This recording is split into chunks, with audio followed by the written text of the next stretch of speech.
Notre médecin gynécologue du jour est avec nous, Dr Kimo Anissan, la rééducation périnéale après un accouchement. Bonjour. Bonjour. Bienvenue. Merci. Plaisir de vous retrouver donc pour évoquer le périnée. Déjà, qu'est-ce que c'est que le périnée?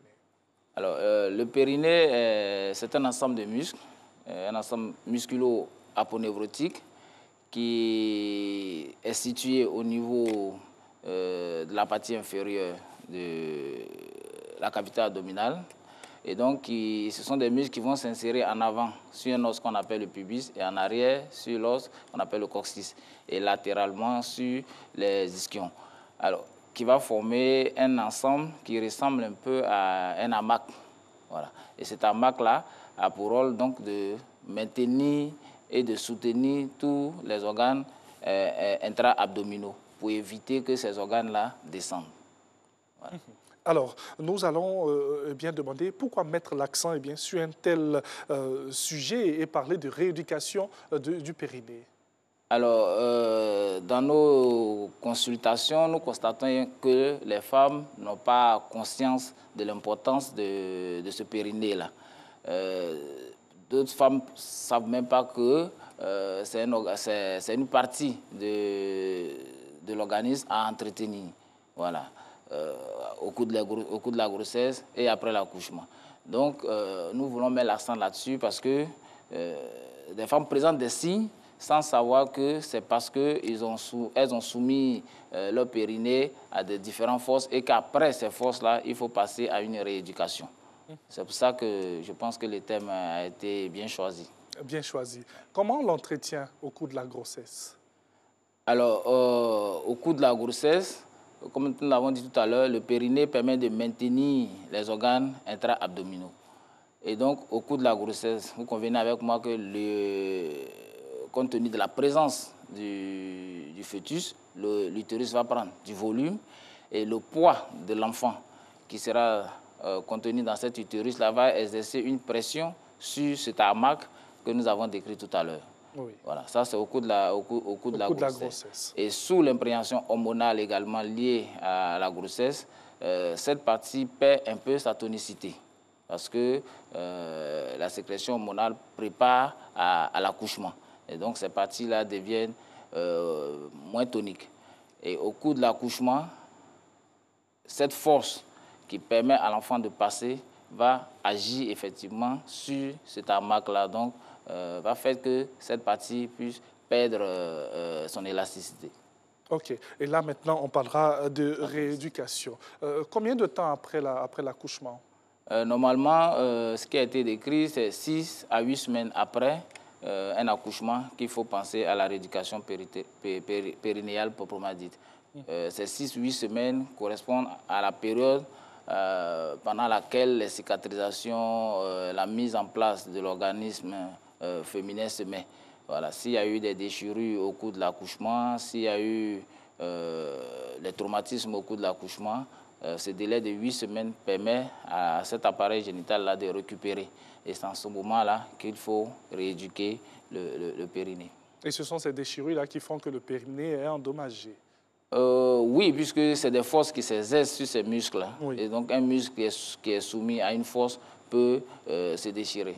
OK. Voilà. Permettez-nous d'entrer dans votre cabinet et puis de procéder à la rééducation du périnée. Qu'est-ce qui est fait concrètement? OK. Avant d'arriver dans le cabinet, il y a des petits gestes ou bien des petits gestes qu'on conseille aux femmes et qu'elles peuvent mener à la maison, au bureau, au cours du transport en commun. Okay. Des petits gestes qu'elles peuvent mener pour pouvoir rééduquer le périnée. Lesquels? Alors, une patiente en position assise, on lui demandera de contracter le vagin, voilà, d'essayer de retenir des urines. Mais il faut le faire à vessie vide. Okay. C'est-à-dire, ce n'est pas le moment où on a envie d'uriner qu'il faut tenter. Avant, on pensait que ça avait plus d'avantages, mais il a été constaté que ça pourrait favoriser des infections urinaires. Et donc, la vessie étant vide, on vous demandera de faire l'effort d'empêcher des urines de sortir. et vous faites ces exercices-là fréquemment. À travers des contractions? À travers des contractions. Alors, c'est des muscles. Et donc, si vous soumettez ces muscles à des contractions, à des mouvements, ces muscles-là se tonifient. Donc, c'est des petits exercices qu'on demande aux patients de faire. Et il y a ce qu'on appelle la force inspiration. En position couchée ou assise, au fur et à mesure, la femme peut prendre l'habitude. On vous demande de prendre de l'air. Après, vous faites sortir de l'air en creusant vraiment l'abdomen et en faisant bomber la poitrine. Et vous, avec ces gestes, en fermant la bouche, en fermant le nez, vous faites comme si vous êtes en train d'inspirer. Mais c'est une fausse inspiration. Puisque vous avez fermé la bouche, vous avez fermé le nez, l'air ne rentre pas. Et ce mouvement-là permet aux muscles du périnée de se contracter. Vous retenez cette inspiration 30 secondes. Au fur et à mesure, vous gagnez en durée. Plus vous gagnez en durée, plus vous êtes en train de tonifier votre périnée. Bon, on imagine que c'est un peu difficile pour certaines femmes. C'est pas du tout difficile. C'est pas du tout difficile quand on explique. C'est pas difficile. C'est des petits gestes. Voilà, c'est pas difficile. Maintenant, en cabinet, il y a 3 techniques qui permettent de tonifier le périnée. Il y a la rééducation manuelle, c'est-à-dire au coup d'un toucher vaginal, vous exercez des forces et vous demandez à la femme de lutter contre ces forces, de contracter son périnée tout autour de votre doigt. Et c'est des exercices que vous faites à répétition. La deuxième technique, c'est la technique par électrostimulation. On introduit une sonde électrique dans le vagin, avec du courant faible, bien sûr. Oui. Et cette stimulation, le flux d'électricité qu'on envoie, de courant qu'on envoie, permet de stimuler les muscles. La troisième technique, c'est l'enregistrement sonore ou visuel à travers une sonde introduite également dans le vagin. Et ça permet à la femme, en attendant le mouvement, en enregistrant le mouvement qu'elle voit, de prendre conscience de l'état de son périnée. Et au fur et à mesure qu'elle fera cet exercice avec cet enregistrement, elle verra qu'effectivement, elle est en train de gagner en force au niveau du périnée. Alors, la fréquence pour ces exercices qui sont... Normalement, bon, si nous copions puisque ici, ce n'est pas bien codifié, là, il est conseillé 10 séances de rééducation périnéale chez une femme qui a accouché. En France, la Sécu prend en charge, donc c'est 10 séances. Mais ces séances-là dépendent de l'évolution et de ce qu'on recherche. OK. Voilà. 10 séances avec vous en cabinet, mais à la maison? À la maison, c'est chaque fois qu'elle mène une activité, ses activités quotidiennes, les gestes qu'on lui a appris, elle peut les mener à la maison, sous la douche, pendant qu'elle regarde la télévision, pendant qu'elle est à la cuisine. Elle peut mener ses activités, et faire ces gestes-là régulièrement. Malgré peut-être les difficultés qu'il y a eu à l'accouchement ou même après? Oui, bien sûr. Parce qu'un périnée qui est défaillant, on a plusieurs signes. Ce qui est plus courant, c'est l'incontinence urinaire. Voilà. Et une femme qui, après un accouchement, a une incontinence urinaire, c'est-à-dire des fuites d'urine à l'effort. Et quand ça s'aggrave, c'est juste un éclat de rire, la femme perd des urines. Et donc, chez cette femme-là qui fait sa rééducation, avec l'évolution qu'elle aura devant ces signes-là, elle constatera qu'elle est en train de gagner en tonicité. Alors, ce sont là des conséquences d'un périnée endommagé, on va le dire comme ça. Il y en a d'autres? Oui, il y en a d'autres. Il y a d'abord le périnée laisse 3 orifices. Okay? L'abouchement de l'appareil urinaire, l'abouchement de l'appareil génital et l'abouchement de l'appareil digestif.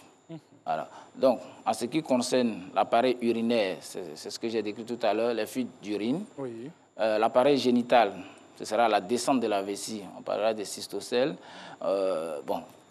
L'appareil génital, parce que c'est par l'orifice vaginal qu'on constate la vessie descendre. C'est vrai que la vessie est un appareil urinaire, mais c'est par l'orifice vaginal qu'on constate que cette vessie est descendue. Le rectum aussi peut tenter de descendre par l'orifice vaginal. Et l'appareil génital lui-même, l'utérus, peut descendre après un accouchement. La femme en position couchée, on ne perçoit pas le col. Le col a une position bien déterminée. Il arrive que ce col-là descend, il y a des degrés différents. premier degré, deuxième degré. Le troisième degré, la femme couchée, on voit carrément l'utérus qui apparaît à la vulve, ce qui n'est pas normal. Alors, quand on arrive à l'appareil digestif, ce sont les prolapsus rectales. Et même là aussi, il peut y avoir des fuites fécales. Chez certaines personnes qui font juste un petit effort, n'arrivent pas à retenir les selles, surtout quand les selles sont très liquides. Est-ce que toutes ces conséquences à long terme peuvent avoir des incidences sur l'intimité de la femme ou aussi des rapports intimes entre monsieur et madame? Même pas à long terme, quand cette tonicité est perdue, une femme peut perdre le plaisir sexuel. Ok, jusqu'à ce point. Oui, jusqu'à ce point, ou perdre carrément l'atteinte de l'orgasme. Voilà.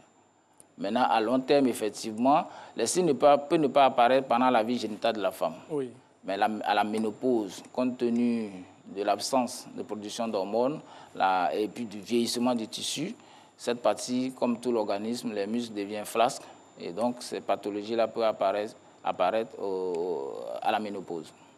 Alors, dites-nous, pourquoi aujourd'hui les femmes ne sont pas au fait d'une telle situation? Je pense que... Qu'est-ce qui l'explique? Bon, ça pourrait...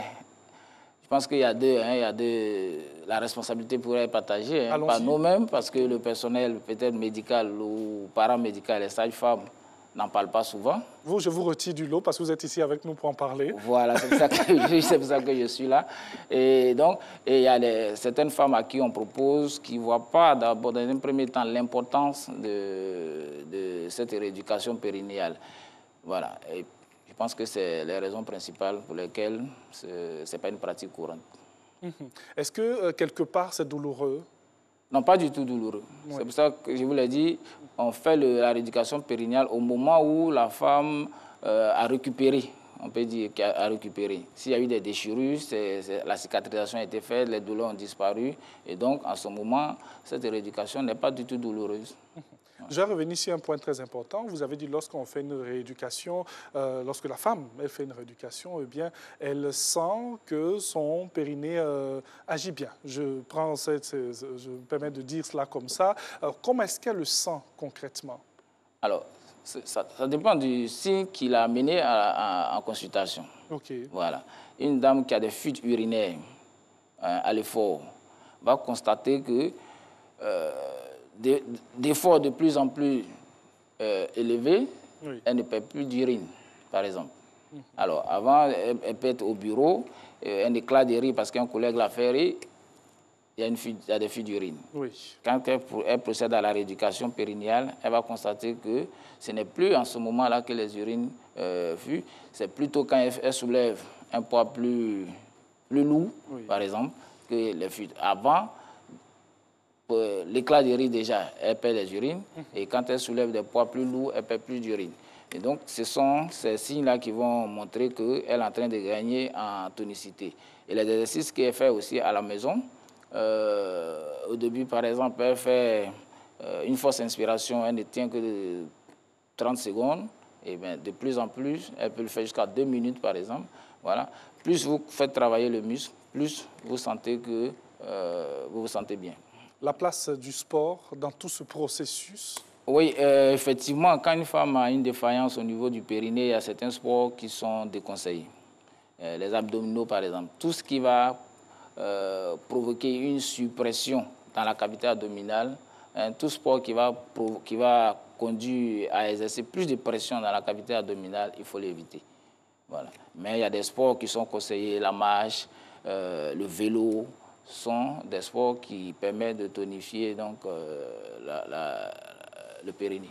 On a vu un peu dans nos recherches, parlant de sport, concernant la rééducation bien du périnée, la femme peut être couchée sur le dos, mais avoir les pieds levés.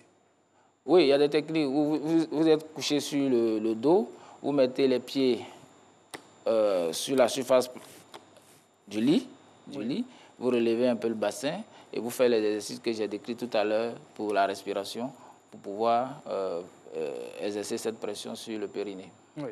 Dans quelques instants, nous allons terminer bien ces échanges. Nous sommes presque arrivés à la fin. Un message pour les téléspectateurs, mais surtout pour les femmes qui nous regardent.